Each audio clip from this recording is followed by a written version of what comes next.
Dobrodošli na moj kanal. Količinu sastojaka koju sam koristila napisat ću vam ispod naslova u opisu videa, a vi svakako možete prilagoditi vašim potrebama. Prvo je potrebno da se piletina ovako iseče na štapiće i zatim ćemo je prebaciti u jednu činiju.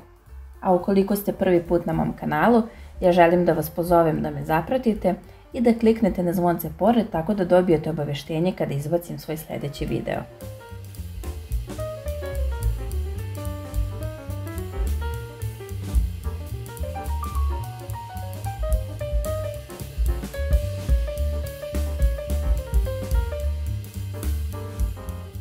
Kada sam isekla piletinu, prebacit ću je u jednu činiju i tu dodajem senf i so. Sve to dobro promešajte tako da se senf i so rasporede po cijeloj piletini i najbolje ovako ostaviti par sati u frižideru da odstoji, a ukoliko nemate vremena možete i odmah pohovati.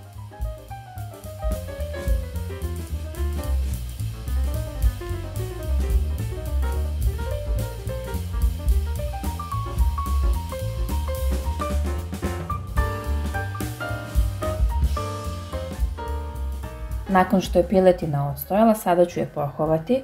Bitno je da u tiganj stavite dosta masnoće, ja koristim svinjsku mast, a vi možete i ulje.